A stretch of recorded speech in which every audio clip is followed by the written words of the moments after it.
and we face the east towards Jerusalem.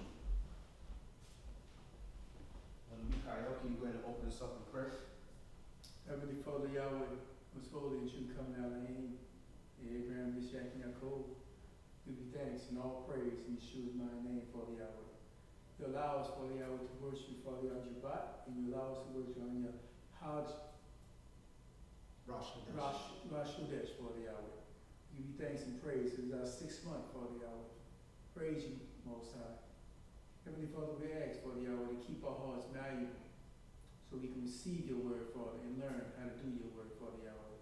We ask, Father Yahweh, to allow us to change us, Father Yahweh.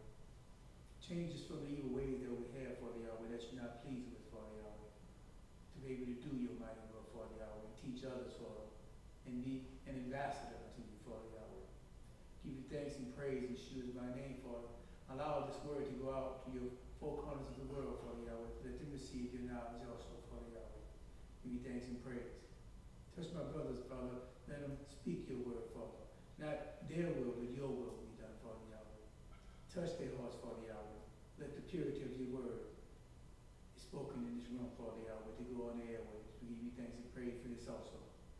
Heavenly Father, touch our hearts, Father Yahweh, that we also may speak the truth, Father Yahweh, and as we walk in our lives, Father Yahweh. Not be intimidated by this world, Father Yahweh. And know that you are always with us, Father. And be strong, because Yeshua is strong when we are weak, Father Yahweh. So we give you thanks and praise for that also. So thank you, Father Yahweh, for allowing us to be able to worship you, Father, in truth. In Yeshua's mighty name. Amen. Amen.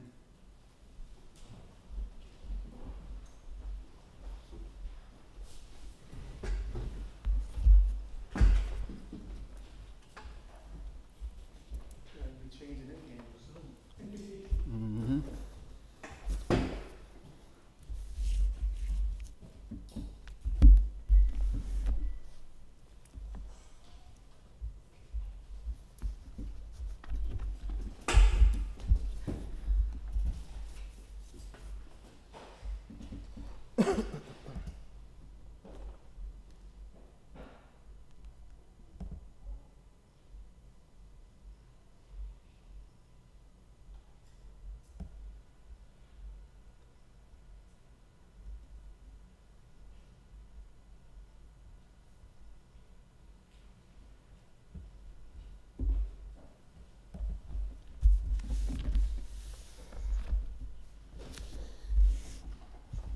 All right, shalom.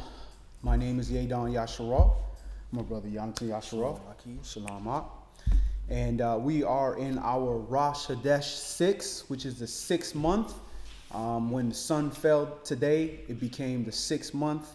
Why is that important? It's important because we know we 1 month away from the holiest month of the year, from the 7th month, where we're going to have a high Sabbath, because we're going to have a new month, holy day, and a Shabbaton all on the same day. It's a high Sabbath. Then we have, after that, we have our atonement, which is the holiest day of the year, which is on the 10th of the 7th month. And then we have tabernacles, which is the 15th of the 7th month, which is Yom Sukkah, which is an 8-day celebration where we are commanded to celebrate and party 8th day, with the first day being a Sabbathon, and the 7th day, and the 8th day being a Sabbathon. So it's a exciting time that's before us. So we got a month to prepare ourselves, to get ready to get into the 7th month.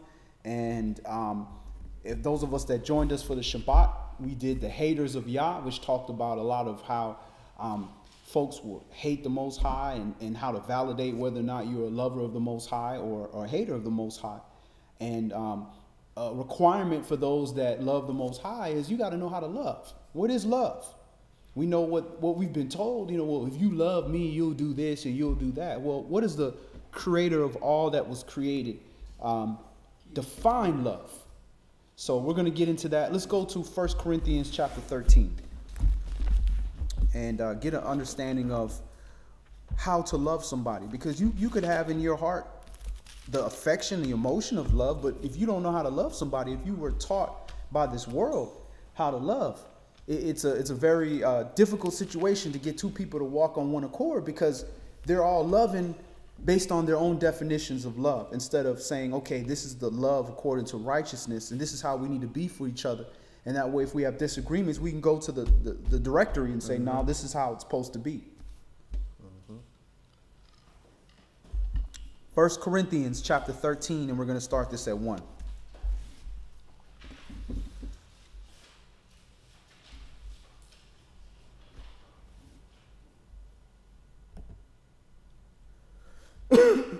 First Corinthians chapter 13 and verse 1. Though I speak with the tongues of men and of angels and have not charity, I am become as sounding brass or a tinkling cymbal. And though I have the gift of prophecy and understand all mysteries and all knowledge, and though I have all faith so that I could remove mountains and have not love, I am nothing. And though I bestow all my goods to feed the poor, and though I give my body to be burned and have not love, it profits me nothing. Love suffers long and is kind. Love envies not. Love vaunts not itself, is not puffed up. So again, and though I bestow all my goods to feed the poor, and though I give my body to be burned and have not love, it profits me nothing. It goes again to that same man that goes before, hey, Yahshua, haven't I done all these great things in your name? Get away from me, you worker of iniquity, because I never knew you. You didn't love me. Love is these commandments. Love is keeping these law, statutes, and judgment, keeping your covenant. That's love. So you can do all these great deeds, which are good deeds. Don't get me wrong. But you're doing that for the love of yourself, for your own self-righteousness. So you can feel as if you are making up for the things that you are doing, which you know are not right. Go ahead. Verse 5. Does not behave itself unseemingly, seeks not her own, is not easily provoked, thinks no evil, rejoices not in iniquity, but rejoices in the truth. Bears all things, believes all things, hopes all things, endures all things. Charity never fails, but whether there be prophecies, they shall fail. Whether there be tongues, they shall cease. Whether there be knowledge, it shall vanish away. So all these other things will vanish away, but love will not vanish away. It rejoices not in iniquity, rejoices in truth. It bears all things, believes all things, truthful, obviously, and hopes all things and endures all things. So if what you have is considered love, or what you call love between a husband and a wife, if it's not enduring and bearing these things, then it wasn't love to begin with. Not to say that the person doesn't have an emotion of love towards you, but if you're not loving according to the definition of love, it's not going to bear those things. Because in bearing those things, there's mercy and forgiveness and patience and endurance. The same things we just read about. It suffers long. It's kind. It envies not. It vaunts not itself. It's not puffed up. It does not behave itself unseemly, does not seek her own, is not easily provoked, and does not think evil. Go ahead. Verse 9. For we know in part, and we prophesy in part. But when that which is perfect is come, then that which is in part shall be done away. So we need to humble ourselves, because we know in part and we prophesy in part.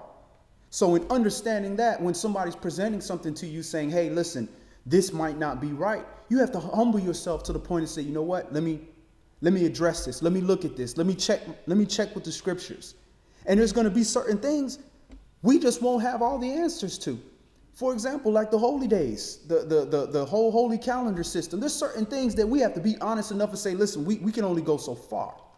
We don't know what happened thousands of years ago. All we can do is piece together these instructions that we gave and follow those instructions. That way, at least if we're off on something, the Most High can see where we were being obedient to the best that we had, according to what's written. And when new information comes and it's validated, you have to address that. Even if that means, hey, we were doing something wrong. But we are covered under that. We know in part, we prophesy in part. But when that which is perfect is come, Yahshua, then that which is in part shall be done away. He is the word. We're getting a piece of it. Go ahead. Verse 11. When I was a child, I spoke as a child. I understood as a child. I thought as a child. But when I became a man, I put away childish things. All right. So when we were new people in this word, we were taught certain doctrines, Jewish doctrines about, the new moon and this, that, and the other. And we followed it. We learned the moon phases and all that. But then when we're presented with more information, actual Hebrew, to look at the Hebrew words and look at the Greek words and look at the Sefer writings, look at Jubilees and look at Enoch and look at all these ancient writings that are all found in the same sources in the Qumran caves, in the Dead Sea Scrolls, in the ancient tablets, and all those things that they just decided, well, we're not going to use that. We're just going to use this. And we're going to create this English book.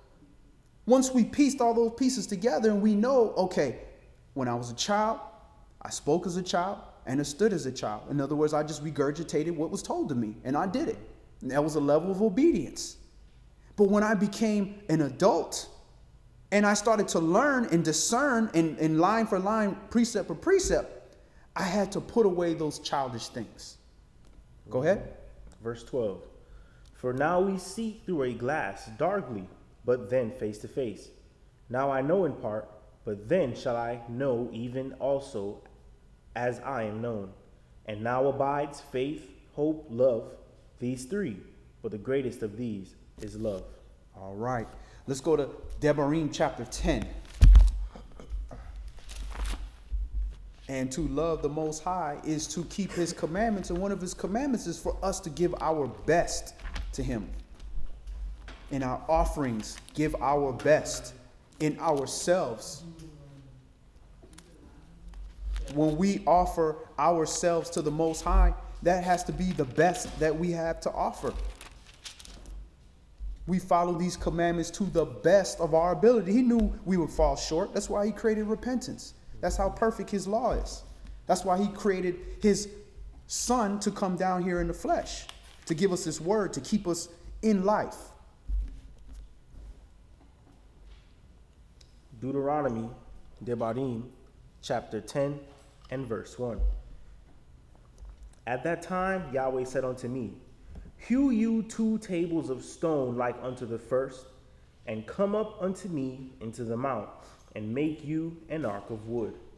And I will write on the tables the words that were in the first tables, which you broke, and you shall put them in the ark. And I made an ark of shittim wood, and hewed 2 tables of stone like unto the first, and went up into the mount, having the 2 tables in my hand.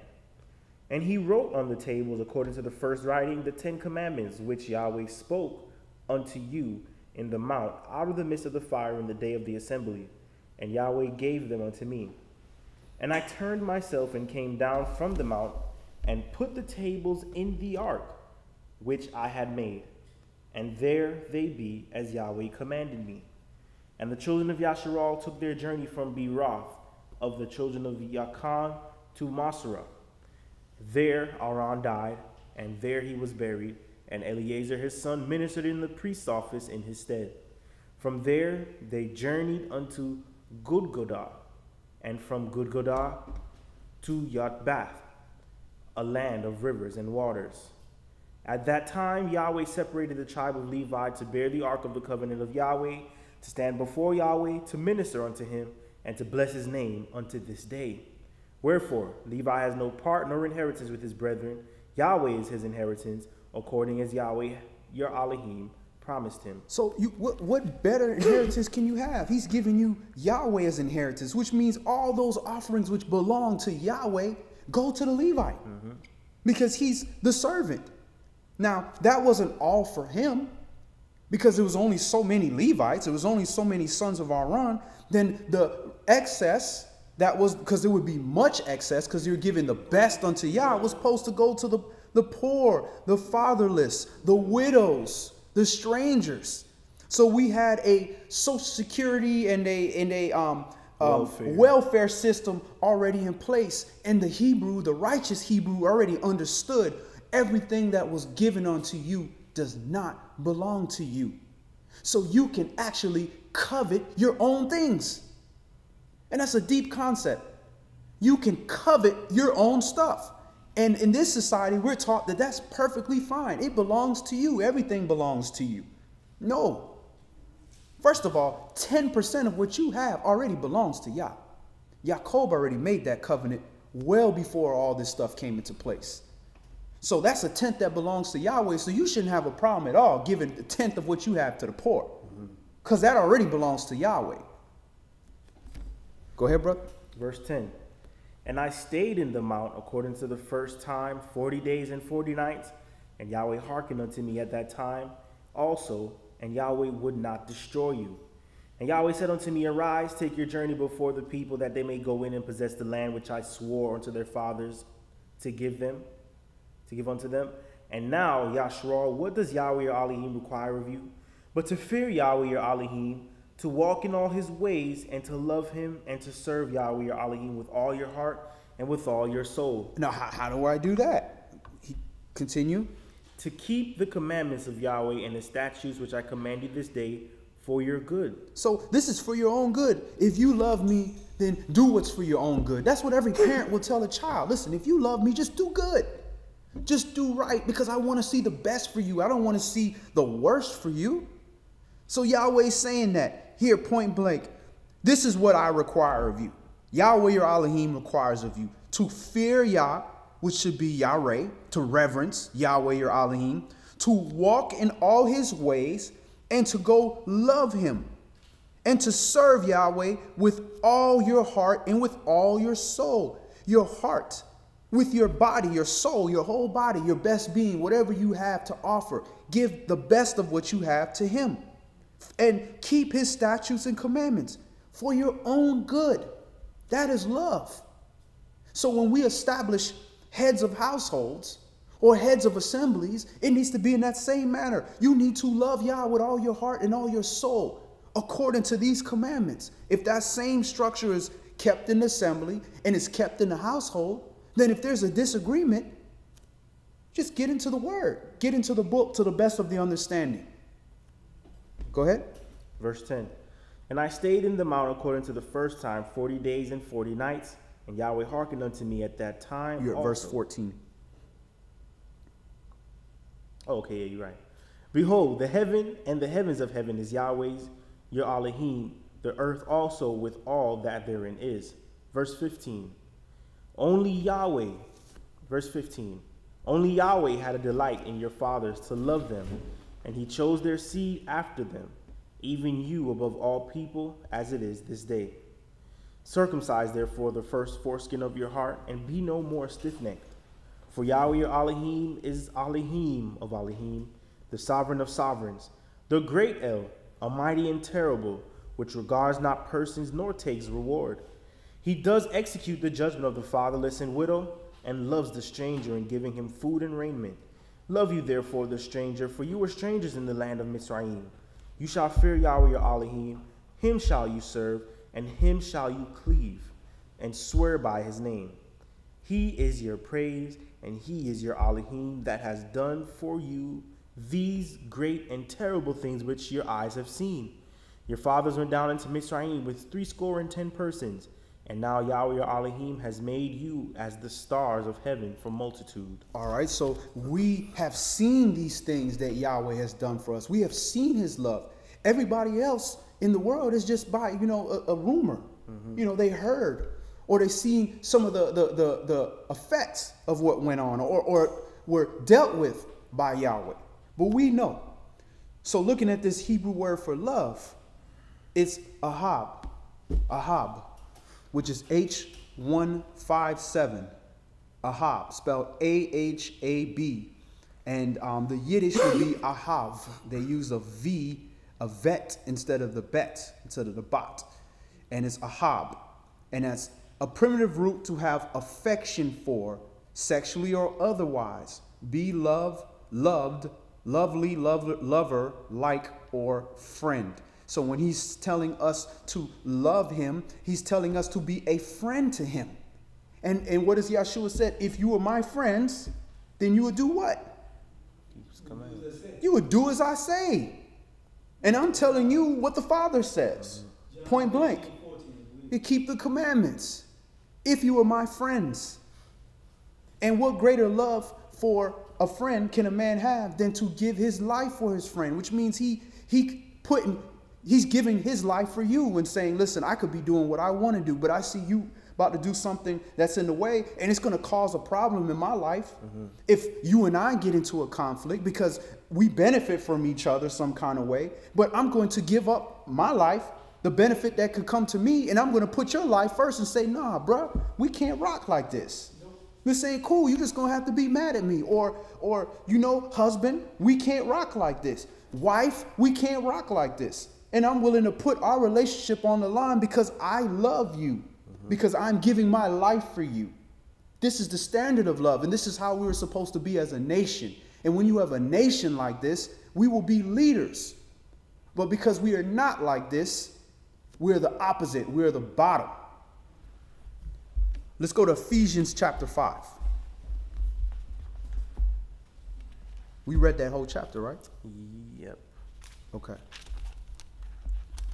Ephesians chapter 5. Yahweh don't ask us to do anything that he didn't do for us himself. He asks us to keep his commandments. What does he do? He keeps his commandments. He asks us to keep the covenant. What does he do? He keeps the covenant.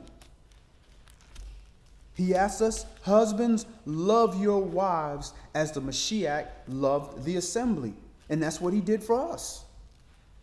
He loved us and sent Yahshua to come down to be the example of that love. He loved us. He forbeared with us. Wrestled with us. He's still doing that. Tarried for us. I mean, we definitely owe it all to Yah amongst the nations Right. that sought to devour us at like every turn. Right. But let somebody treat us the way we treat Yahweh. Oh, they're getting cut off in a heartbeat. And we justified too. And everybody gonna tell you, yeah, you right. Man, you more patient than me. I'd have been cut him off.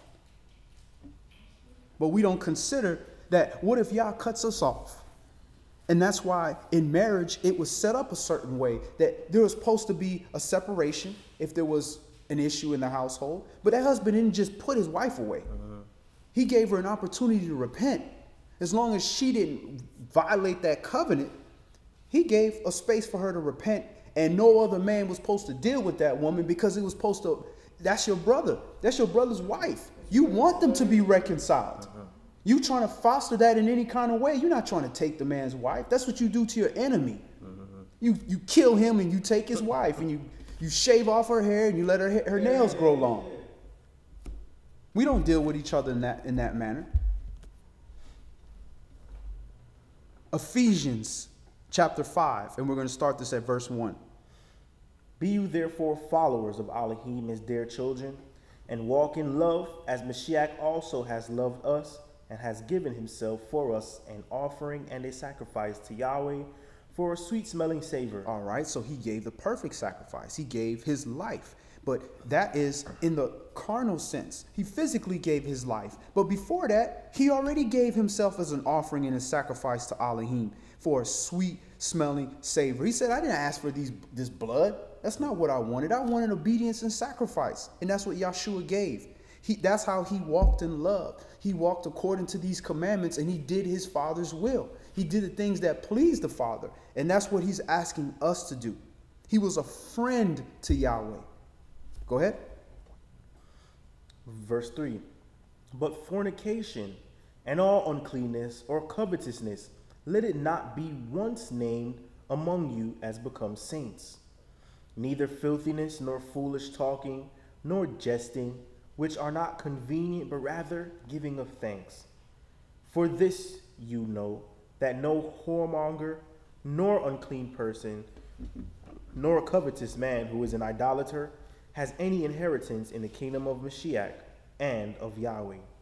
Let no man deceive you with vain words, for because of these things comes the wrath of Elohim upon the children of disobedience. Be not you therefore partakers with them, for you were sometimes darkness, but now you are light in Yahweh. Walk as children of light. For the fruit of the Spirit is in all goodness and righteousness and truth, proving what is acceptable unto Yahweh, and have no fellowship with the unfruitful works of darkness, but rather reprove them. Okay, so which means that we can't hang around our worldly friends that are doing the wrong things when we know better and don't reprove them. Because if we don't reprove them, then we're justifying what they're doing. We're having fellowship with that. We just saying, well, I'm not doing it. But you're providing witness to that it's okay to do that because you're not saying anything about it. And even verse 6, how it's given us the admonishment, like, let no man deceive you with vain words, which is what the enemy did in the garden at the beginning. You know, went to Adam and Eve talking about if you bite this fruit, you shall not die, because you're going to become, like gods. You know all things. And just like now, people have certain lifestyles that aren't according to the word. And when you prove them on, it's like, oh, well, that's just old days. And the new days now, it's okay to live like this and to do this thing. And you can't let them talk you into this new age type of living. Wrong is wrong. Vain, when you look at that Hebrew perspective for vain is when you have something that is temporary, transitory, insufficient. So when the adversary said, oh, surely you're not going to die. Yeah, it lasted for that moment, but eventually that lie finna die because you finna die. So it's not going to last, but this truth, this spirit is going to last forever. So the words that we speak that is of Yahweh, that ain't changing. That's truth. That's not vain. You speak that goes out. That's just recycled. It's already here. It's a spirit. It's not going anywhere. But when people tell you to do these things that are against these words, it's only lasts for as long as you allow it to last. When you say it, yeah, okay, and you agree, it lasts for that moment. But if you die with it, that lie gonna die with you. Because it's not going to go on forever, because eventually it's going to have to be reconciled before the Father when those books are opened up. And it's like, nah, that lie lasted hundreds of years, but nah, today it ends. Indeed. Verse 10. Proving what is acceptable unto Yahweh, and have no fellowship with the unfruitful works of darkness, but rather reprove them. For it is a shame even to speak of those things which are done of them in secret. But all things that are reproved are made manifest by the light. For whatsoever does make manifest is light. Wherefore, he says, awake you that sleep, and arise from the dead, and Mashiach shall give you light. See then that you walk circumspectly, not as fools, but as wise, redeeming the time, because the days are evil. Wherefore, be you not unwise, but understanding what the will of the master is. And be not drunk with wine, wherein is excess, but be filled with the Spirit, speaking to yourselves in psalms and hymns and spiritual songs, singing and making melody in your heart to Yahweh, giving thanks always for all things unto Elohim and the Father in the name of our Master Yahshua Mashiach, submitting yourselves one to another in the fear of Elohim. Wives, submit yourselves unto your own husbands as unto the Master. For the husband is the head of the wife, even as Mashiach is the head of the assembly, and he is the Savior of the body. Therefore, as the assembly is subject unto Mashiach, so let the wives be to their own husbands in everything. All right. Now, if your husband is walking according to this word, then he's going to lead in a certain stature. And it doesn't mean that he's going to be perfect or he's going to be right all the time, but he's going to try to fashion himself according to the Mashiach.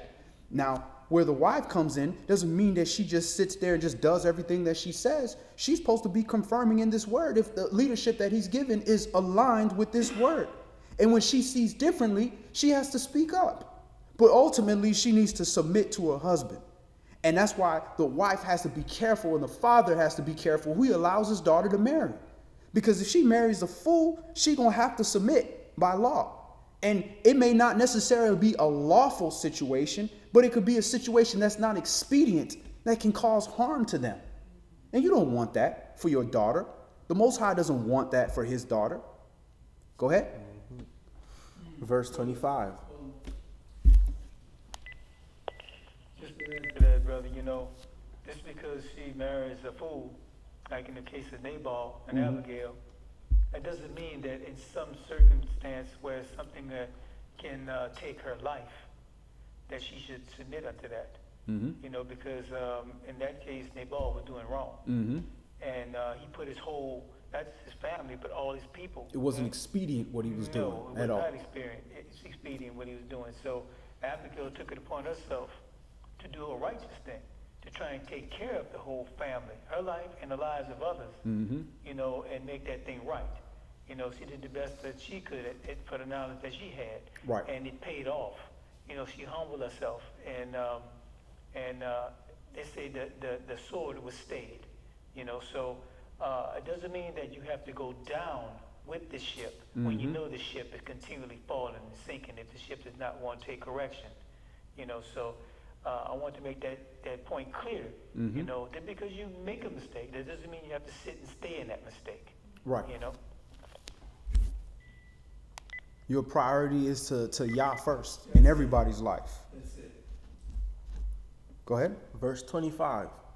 Husbands, love your wives, even as Mashiach also loved the assembly and gave himself for it. So that's even weightier responsibility. You think that the woman has it bad when she has to submit and she got to listen to this knucklehead and this, that, and the other. But the standard is with the husband. The husbands, love your wives even as the Mashiach has also loved the assembly and gave himself for it. That's a huge standard to meet. Because do we remember how the assembly treated Yahshua? How his people treated him? Despite all that, he still got tortured and still said, "Forgive them, Father, for they know not what they do." That's a tremendous standard for a husband. And that's a standard a husband can go his whole life trying to meet and still fall short. So it may seem like, oh, you know, this is some misogynistic, you know, male-dominated society, and it is order, don't get me wrong. But there's a standard when you are walking according to the Mashiach that will clear up a lot of that macho stuff and, you know, the woman just getting pushed over because of the standard that was given by the Mashiach. Verse 26, that he might sanctify and cleanse it with the washing of water by the word, that he might present it to himself a glorious assembly, having not spot or wrinkle or any such thing, but that it should be holy and without blemish. So ought men to love their wives as their own bodies. He that loves his wife loves himself. So loving your wife as your own body, which means you're not going to beat yourself up. You're not going to put down your own body in that sense.